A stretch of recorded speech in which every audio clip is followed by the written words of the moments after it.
پہلے تو میں خاندان رسول کی تھوڑی شان بیان کروں گا کہ یہ کیا خاندان ہے۔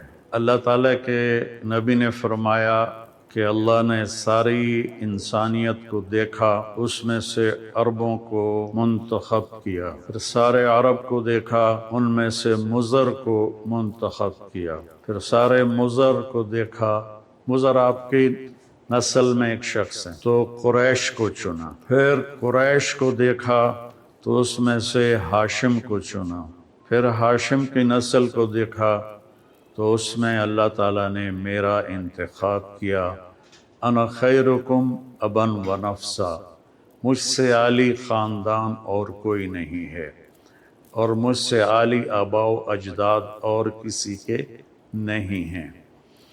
جبریل علیہ السلام کہتے ہیں یا رسول اللہ، میں نے پوری دنیا کا مشرق و مغرب الٹا پلٹا کے دیکھا، میں نے آپ کے خاندان جیسا، بنو ہاشم جیسا خاندان میں نے کوئی نہیں دیکھا۔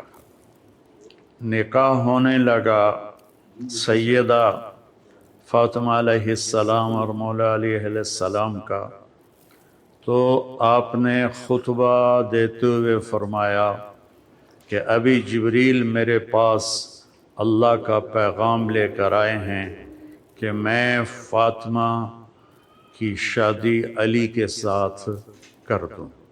یہ اوپر سے جبریل فیصلہ لے کر آئے۔ پھر جب رخصتی ہوئی تو آپ نے فاطمہ کا ہاتھ پکڑ کر مولا علی کے ہاتھ میں دے کر کہا، علی تمہیں نبی کی بیٹی مبارک ہو۔ پھر آپ نے سیدہ سے فرمایا، بیٹی میرے خاندان میں جو مجھے سب سے زیادہ محبوب تھا، میں نے تیرا ہاتھ اس کے ہاتھ میں دیا ہے۔ تو یہ تو تھوڑا سا پچھلا خاکہ ہو گیا، اس کی بڑی تفصیل ہے۔ جب حسن پیدا ہوئے، آپ نے پوچھا علی کیا نام رکھا ہے؟ کہا جی حرب، جنگجو۔ آپ نے کہا نہیں، حسن۔ پھر جب آپ نے اپنا لعاب مبارک منہ میں ڈالا، پھر جب حسین پیدا ہوئے، آپ نے پوچھا علی کیا نام رکھا ہے؟ انہوں نے فرمایا حرب۔ آپ نے کہا نہیں، حسین۔ پھر آپ نے فرمایا آدم کی نسل میں آج تک یہ دو نام اللہ نے میرے بچوں کے لیے سنبھال کے رکھے تھے، پہلی دفعہ کسی کا نام حسن اور حسین رکھا گیا ہے۔ آپ گلی میں کھیل رہے تھے بچوں کے ساتھ، حسین علیہ السلام، تو میرے نبی ایک شادی پہ جا رہے تھے، تو راستے میں بچوں کے ساتھ حسین کھیل رہے تھے، تو آپ نے یوں کیا، پکڑو بھائی بچے کو پکڑو، تو حسین آگے بھاگے، پھر ہم نے کہا پکڑو بھائی پکڑو، وہ پھر اور آگے بھاگے، اب لاڈ کر رہے تھے، پھر کہا پکڑو بھائی پکڑو، وہ اور آگے بھاگے، تو آپ نے پکڑ لیا اور تھوڑی اٹھا کے ہونٹوں کا بوسہ دیا اور فرمایا حسین منی وانا من حسین، میں حسین سے ہوں، حسین مجھ سے ہے۔ اور آپ نے فرمایا جو حسین سے پیار کرے گا اللہ بھی اس سے پیار کرے گا۔ اور ایک دفعہ فرمایا کہ حسن اور حسین سے میں بھی پیار کرتا ہوں، میرا اللہ بھی پیار کرتا ہے، اور جو ان سے پیار کرے گا اللہ ان سے بھی پیار کرے گا، جو ان سے بغض رکھے گا اللہ ان سے بھی بغض رکھے گا۔ عرب کی تہذیب میں عرب سردار بچوں کو اٹھانا عیب سمجھتے تھے، چھوٹے بچوں کو نا اٹھانا عیب سمجھتے تھے، یہ عورتوں کا کام ہے، مردوں کا نہیں۔ میرے نبی کیا کرتے تھے؟ ایک تو نا یہاں اٹھانا، میرے ہاتھ دیکھ رہے ہیں آپ، یہ تو ایک جنرل سی بات ہے، لیکن آپ باہر تشریف لائے تو حسن اس کندھے پہ سوار تھے اور حسین اس کندھے پر سوار تھے، اور آپ ان کو یوں لے کر باہر نکلے تو ایک بدو نے کہا یا رسول اللہ آپ ان سے اتنا پیار کرتے ہیں؟ آپ نے کہا صرف میں ہی نہیں پیار کرتا، ان سے میرا اللہ بھی پیار کرتا ہے۔ جب یہ تھوڑے سے چلنے والے بن گئے تو آپ جاتے بیٹی کے گھر، فرماتے این اللقع، میرے شرارتی بچے کدھر ہیں؟ تو وہ دونوں بھاگے بھاگے آتے تو آپ ان کے لیے اس طرح ہاتھ بھی ٹیک دیتے اور گھٹنے بھی ٹیک دیتے اور کہتے اپنے اونٹ پہ سوار ہو جاؤ۔ پھر دونوں بچوں کو اپنی کمر پہ سوار کرا کے پورے کمرے کا چکر لگاتے کئی دفعہ، پھر کہتے بچوں تمہارا اونٹ کیسا ہے؟ پھر ان دونوں کو اتار کر زینب کو بٹھاتے اور ان کو چکر لگواتے۔ ایک دفعہ دونوں بچوں کو کمر پہ بٹھایا ہوا تھا اور ایسے ہی چکر لگا رہے تھے، اوپر سے حضرت جابر بن عبداللہ آ گئے۔ وہ کہنے لگے اوئے ہوئے ہوئے ہوئے ہوئے ہوئے اتنی بڑی سواری! تو آپ نے فرمایا اوئے ہوئے ہوئے اتنے بڑے سوار بھی تو دیکھو کون ہیں۔ تو اس طرح آپ کے لاڈ تھے۔ اب رونے کی بات بتاتا ہوں۔ آپ نے حضرت ام سلمہ سے فرمایا ایک خاص فرشتہ آ رہا ہے جو کبھی نہیں آیا مجھے ملنے، تو دروازے پہ کھڑی ہو جاؤ، کسی کو اندر نہ آنے دینا۔ تو وہ کھڑی ہو گئیں، اتنے میں حسین آئے، وہ اندر جانے لگے، انہوں نے روکا، وہ رو پڑے۔ تو آپ فرمایا کرتے تھے میرے بچوں کو رونے مت دیا کرو، انہیں رلایا مت کرو۔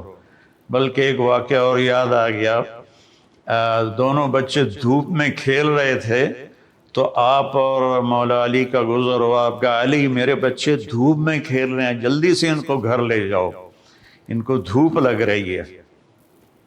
یہ نہیں پتا تھا کہ پیاس سے دھوپ میں شہید کیے جائیں گے، خیر آپ کو تو پتا تھا، آگے لوگوں کو نہیں پتا تھا۔ تو انہوں نے چھوڑ دیا، آپ اندر گئے۔ تو تھوڑی دیر کے بعد حضرت ام سلمہ کو ہمارے نبی کے زور زور سے رونے کی آواز آئی، اتنی آواز کہ آواز دروازے سے باہر آنے لگی۔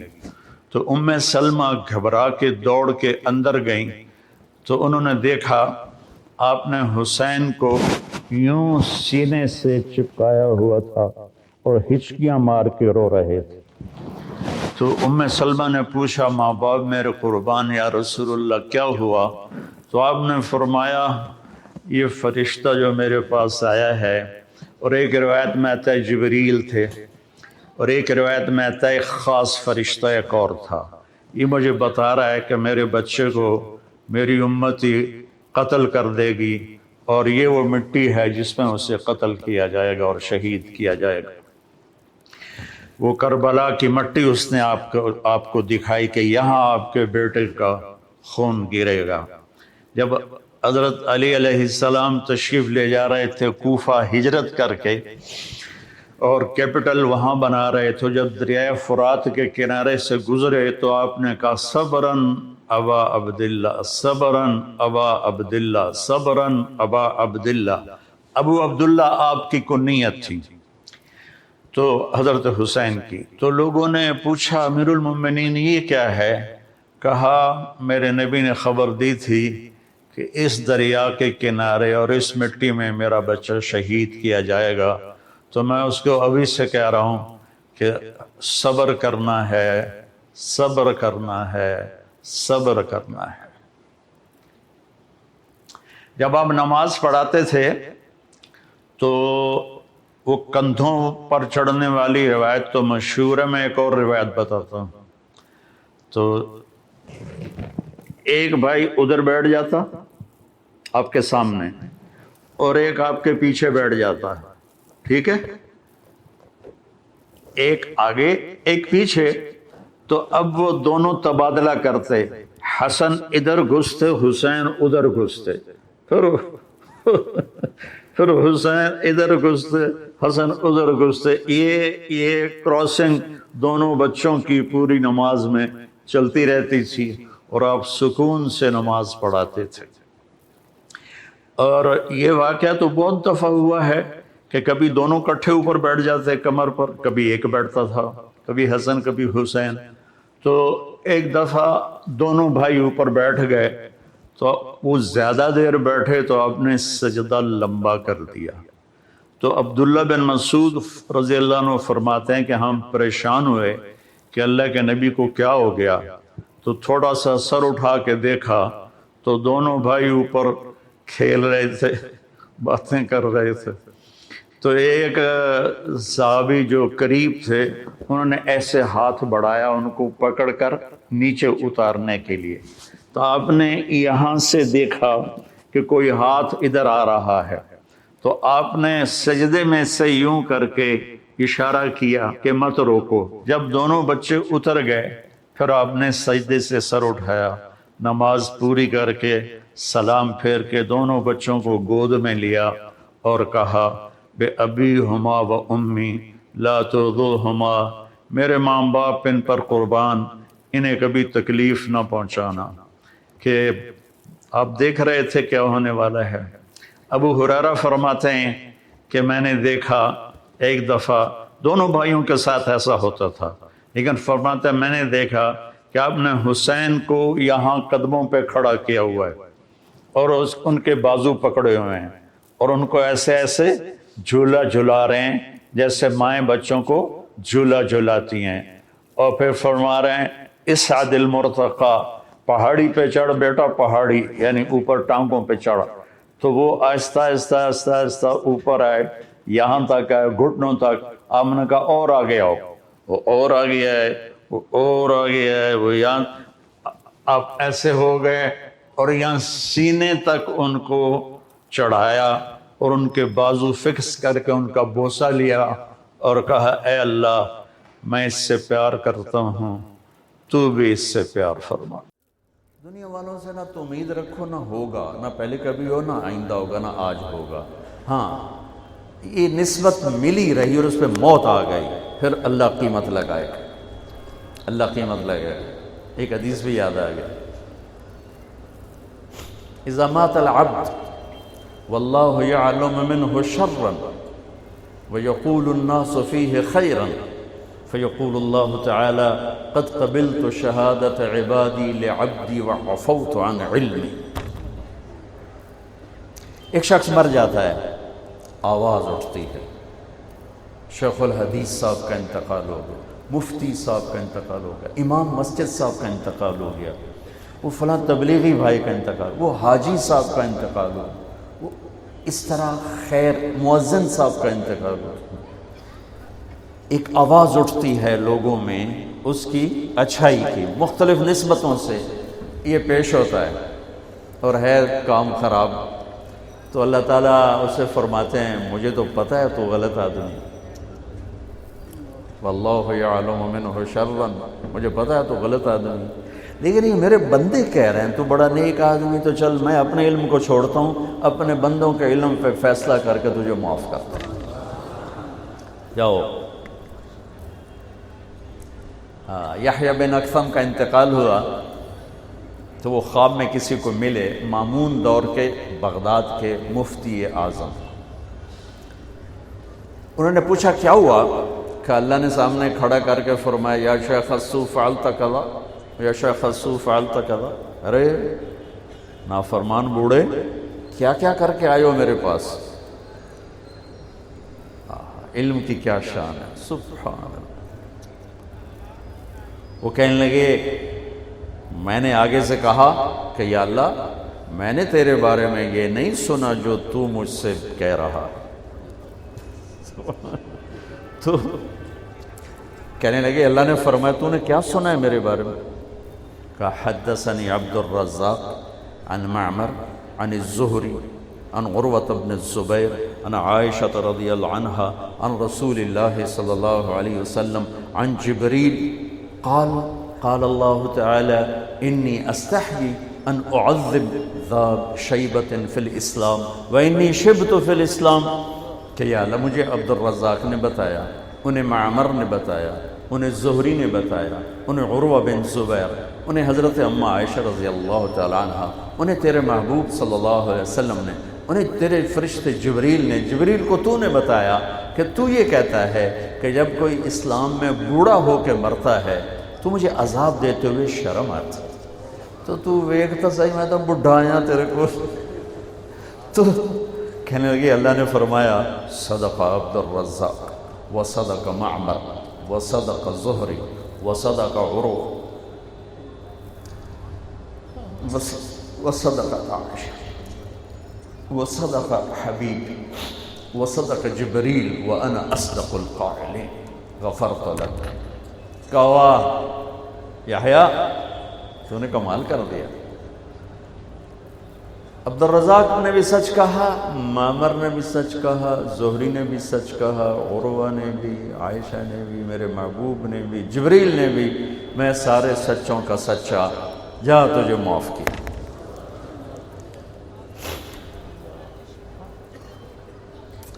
اعلان ہوگا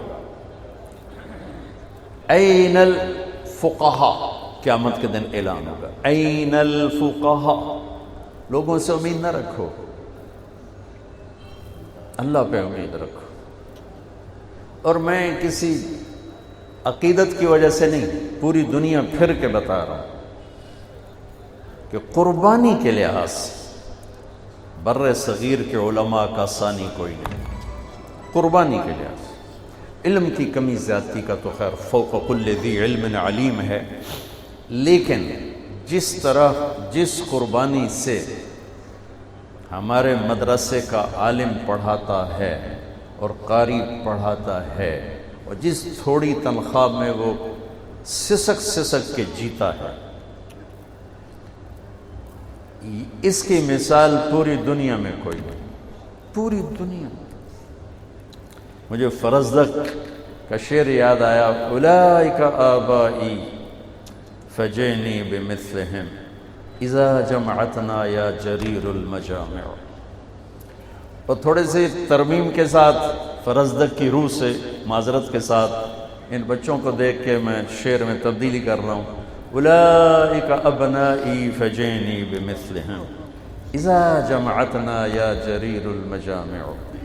میں حقیقت بتا رہا ہوں، میں تمہیں جنید بغدادی بھی نہیں بنا رہا، ان کو ابو حنیفہ بھی نہیں بنا رہا، لیکن دنیا اللہ نے پھیرائی ہے.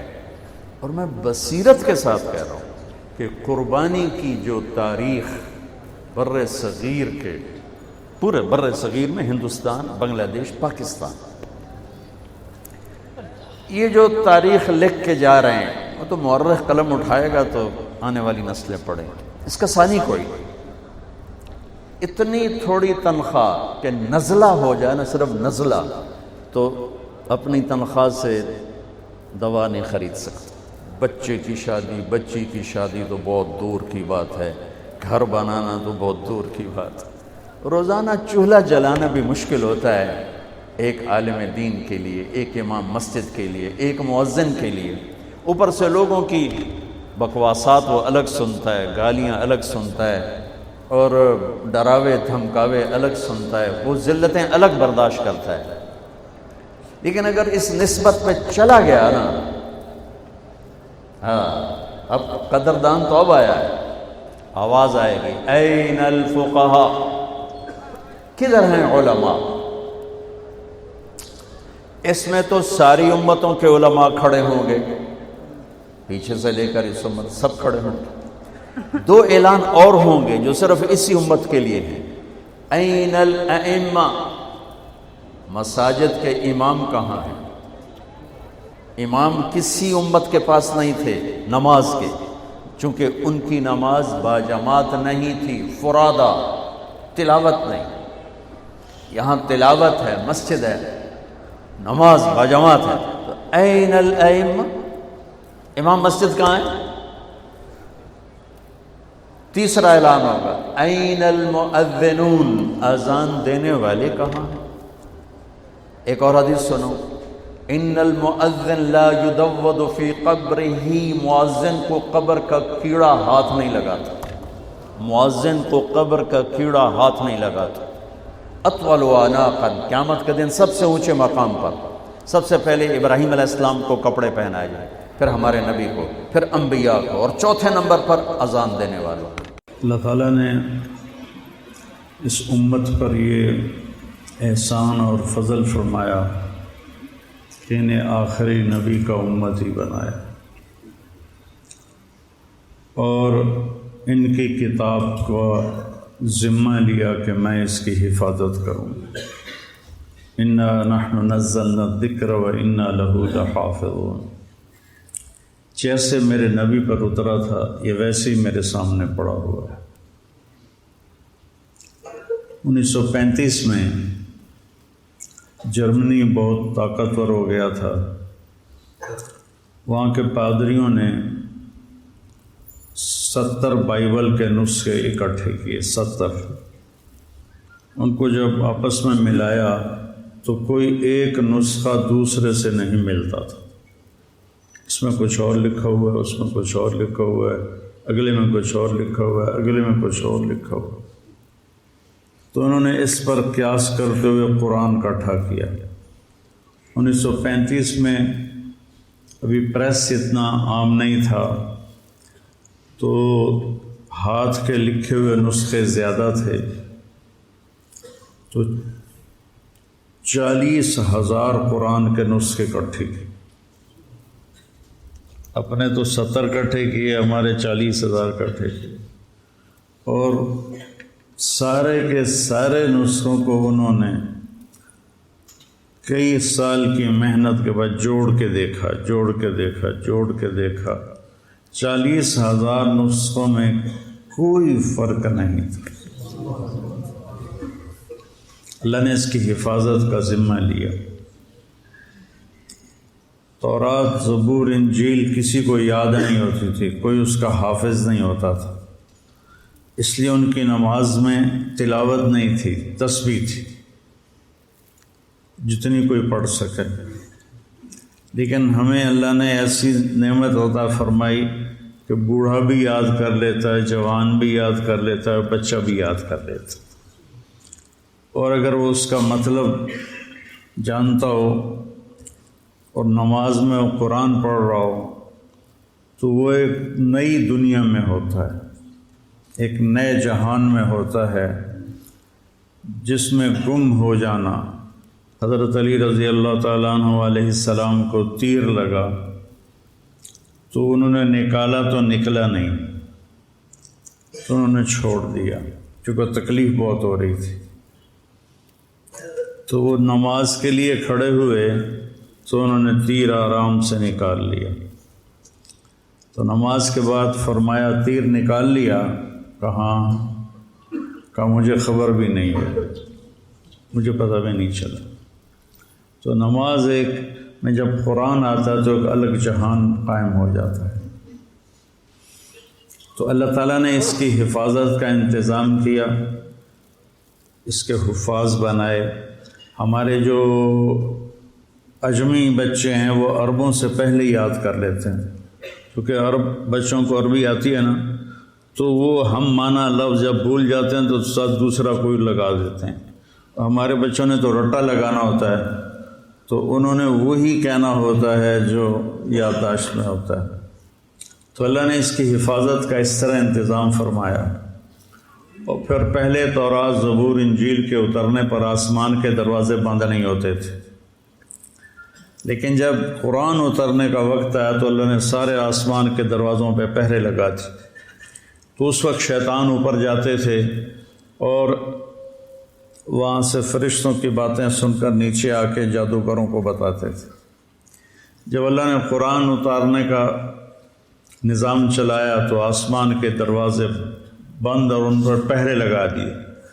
اب جب کوئی الا من استرق السماء فاتبعه شهاب ثاقب، جب کوئی شیطان اوپر چڑھتا تھا تو فرشتے اس پر آگ برساتے تھے، وہ جل کے بھسم ہو جاتا تھا۔ تو اللہ نے قرآن کی حفاظت کا اس طرح انتظام کیا۔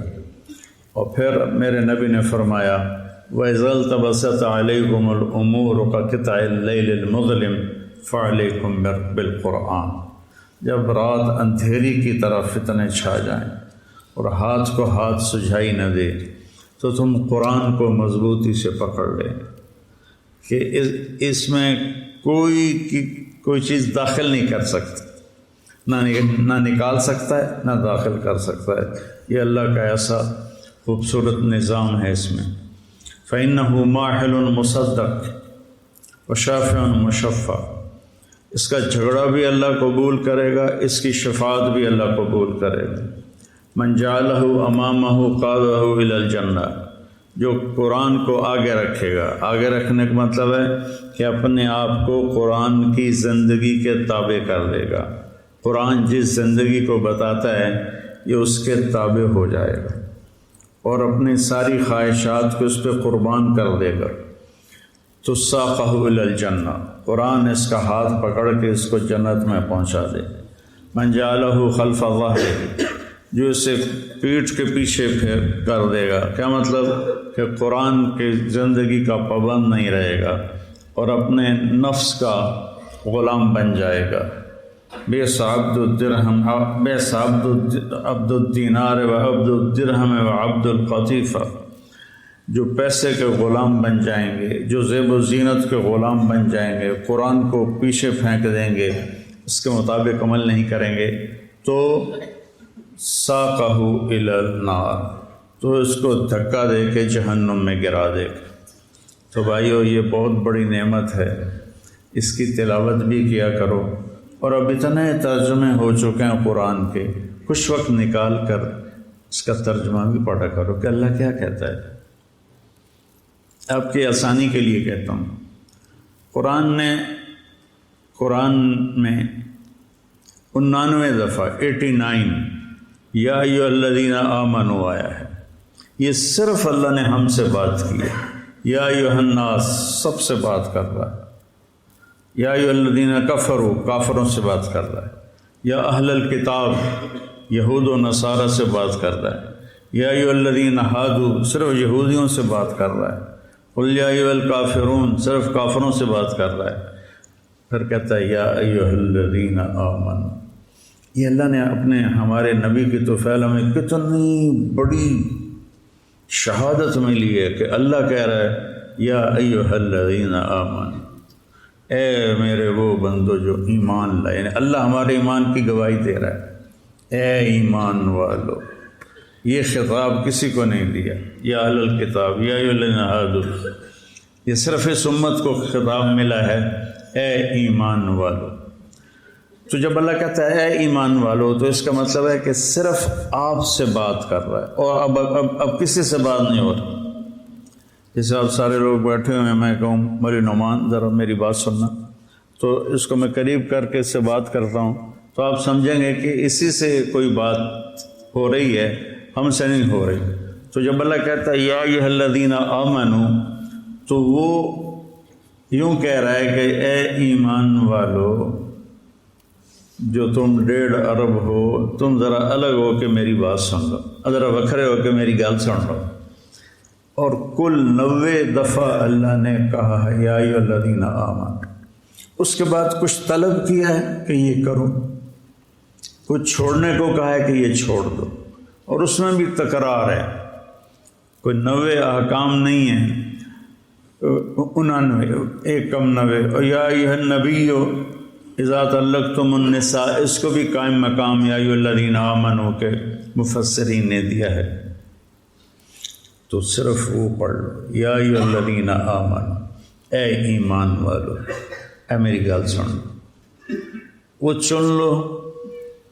اس پر کتابیں بھی لکھی ہوئی ہیں، الگ کتابیں ہیں، ان کا ترجمہ بھی ہے، تو وہ پڑھ لو۔ اصل تو پورے قرآن کو، ورنہ چلو اتنا ہی پڑھ لو، تو قرآن سے ہمارا دل لگ جائے۔ محمد الرسول اللہ، سورہ فتح، اللہ نے یوں ایک آیت محمد الرسول اللہ والذین معہ، یہاں محمد اللہ کے رسول ہیں، یہ دعویٰ ہے، یہ دعویٰ ہے کہ یہ میرے رسول ہیں۔ تو پوچھنے والا پوچھتا ہے کہ اس کی دلیل کیا ہے؟ تو اللہ کہتا ہے اس کے ساتھیوں کو دیکھ لو، ایسے ساتھی صرف نبی کے ہوتے ہیں اور کسی کے نہیں ہوتے۔ والذین معہ، معہ معیت بہت بڑا شرف ہے، اور وہ کیسے ہیں؟ اشداء علی الکفار ہیں، رحماء بینہم ہیں۔ وہ کیسے ہیں؟ تراہم رکعا سجدا، کوئی سجدوں میں گڑ گڑا رہا، کوئی رکوع میں گڑ گڑا رہا.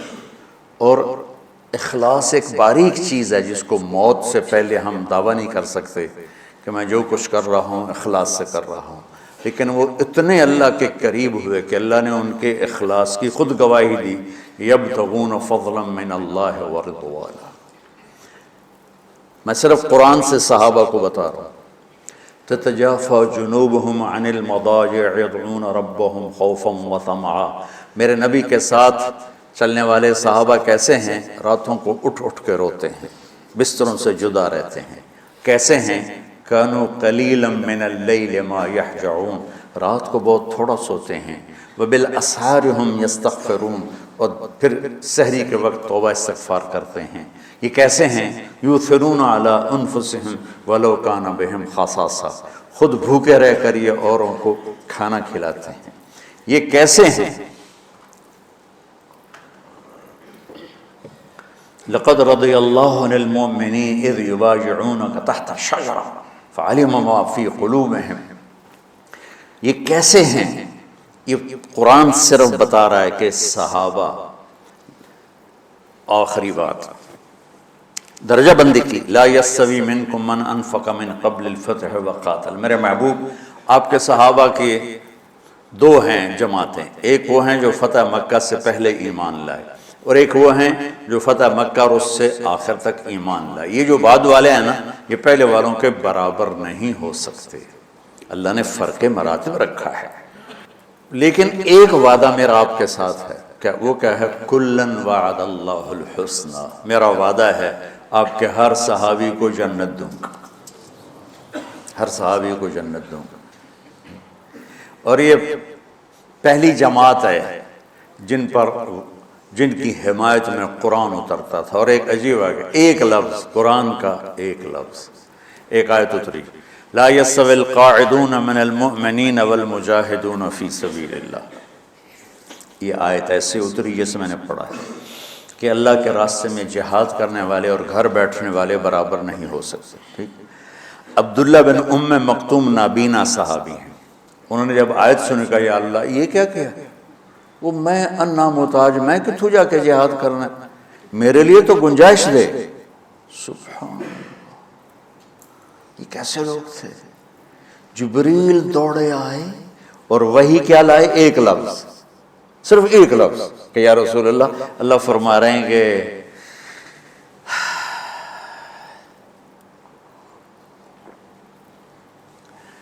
کیا ہے؟ عبس وتولی اذ جاءہ الاعمی.